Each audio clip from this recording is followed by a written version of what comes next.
السلام عليكم ورحمة الله وبركاته. أنا محمد الدرملي ودي حلقة جديدة من شغل جودة.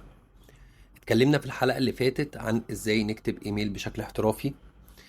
الميل بيبقى متقسم ازاي نعرف نفسنا من خلال الايميل بشكل كويس، ويبقى الايميل فيه كل الداتا اللي ممكن حد يحتاجها، سواء بنكتب ايه في السبجكت او في المحتوى بتاع الميل نفسه. النهاردة هنتكلم عن موضوع كمالة للقصة دي، وهي الخانة اللي فوق. واحنا بنكتب الميل بيبقى في ثلاث خانات، اللي هي خانة التو والسي سي والبي سي سي. هنشرحهم وهنشرح تفاصيلهم وكل حاجة تخصهم ومين فين وليه، بالإضافة إلى مجموعة من الاختصارات اللي هنتكلم عليها زي الاف واي اي والاف واي اي وغيرها من الاختصارات. هنبتدي الأول بالخانة اللي بتبقى موجودة فوق في التوب بتاع الميل، وهي التو والسي سي والبي سي سي. لازم ندي مثال عشان يبقى الكلام واضح. دلوقتي لو احنا افترضنا بنبعت ميل لشغل مثلا فلان، لو انت بتبعت مثلا بتقدم السي في بتاعك في مكان، انت مثلا عملت، هنفترض انك انت مدير المشروع او ايا كان الشخص اللي في الموقع مثلا اللي طلب منك السي في وقال لك ابعته لفلان. تمام، حلو.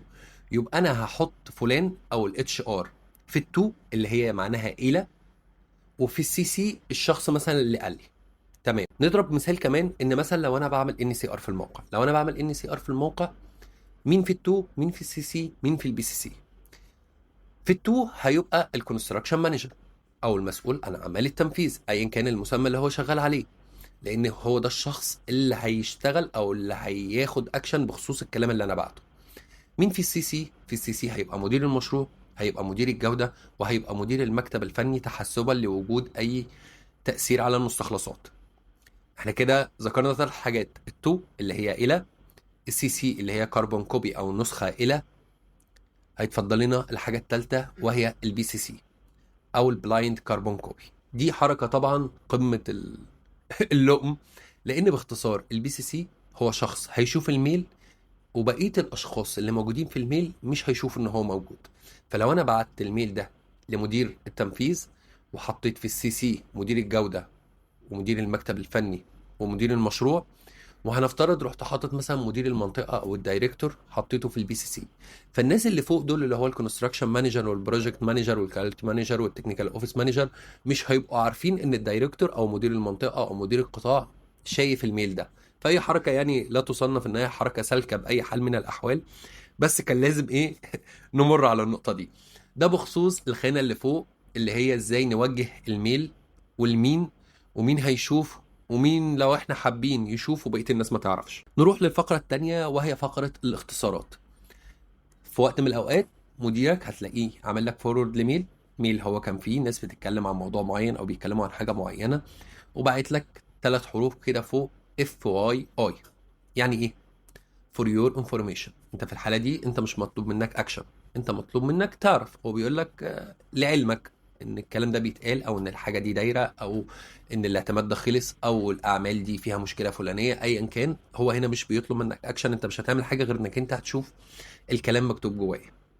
طب لو مكتوب الاختصار اللي فوق اف واي اي، فور يور اكشن، هنا في الحاله دي انت مطلوب منك اكشن، انت هترد على الميل او هتروح له بالرد او هتشوف المشكله اللي حاصله دي ايه وتحاول تحلها، ايا كان. بس انت مطلوب منك في الحاله دي انك انت شخص هياخد اكشن بخصوص الموضوع ده. كمان في اختصار شهير جدا ان بيبقى مكتوب عن حاجه معينه او حاجه هتتعمل انت هتعملها، وهتلاقيه كاتب لك جنبها ASAP، اللي هي as soon as possible، يعني في اسرع وقت ممكن، او في اسرع، او يعني في اسرع وقت ممكن، او بسرعه قدر المستطاع، ايا كان. بس مطلوب منك انك انت تخلص الموضوع ده بسرعه. حاجه كمان ممكن تلاقي بنتكلم عن ميتنج او بنتكلم عن حاجه، تحديد ميعاد لحاجه معينه او تحديد وصول حاجه معينه، هتلاقيه كاتب لك اختصار TBD.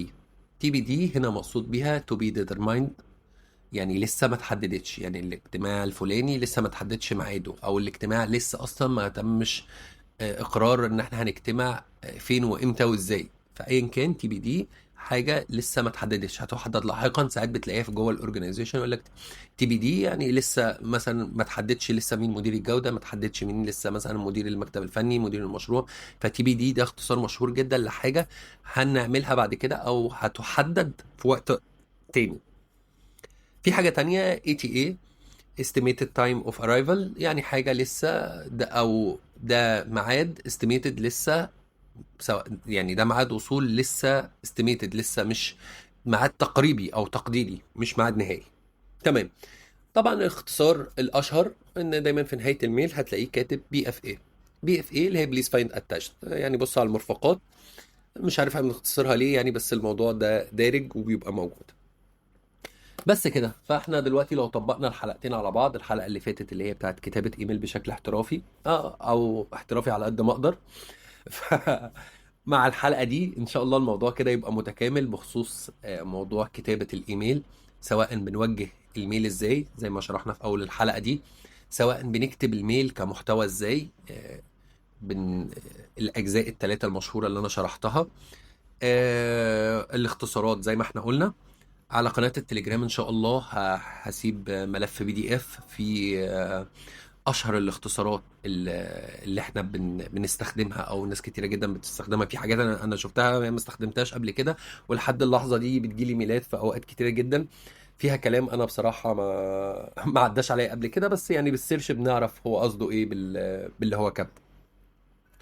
فبس هنضم كده الحلقتين على بعض ان شاء الله، يبقى الموضوع بسيط جدا. يا ريت لو حد عنده اي سؤال او مقترح لحلقات كمان، لان يعني مش هقول الواحد افلس فكريا، بس يعني عارف، فالموضوع بياخد مني وقت اصلا عشان احدد السبجكت اللي هتكلم فيه. فيا ريت حضراتكم تساعدوني بعناوين او باسئله ممكن عن بنود، واحنا ان شاء الله نبقى نتكلم عنها في حلقات قدر معرفتنا وقدر الحاجه اللي احنا نعرفها. ويا رب اكون وفقت في شرح الحلقه دي. يا ريت ختاما يعني ندعي لاخواتنا ربنا ينصرهم ويثبتهم ويقويهم ويعينهم على اللي هم فيه. الوضع سيء والوضع طول، وما كانش في اي حد في مخيلته ان الموضوع ممكن يطول الفتره دي كلها، ورغم كده هم لسه صامدين وبيقاوموا وبيعملوا الحاجات اللي احنا كنا نسمع عنها في الاساطير. هي لسه قايمه ولسه موجوده، ومن المسافة صفر ومن المسافة -1 و-2، فربنا ينصرهم ويقويهم ويفك كربهم إن شاء الله. آه وبس كده. أنا محمد الدرملي، وده برنامج شغل جودة، وأشوفكم الحلقة الجاية إن شاء الله. السلام عليكم ورحمة الله وبركاته.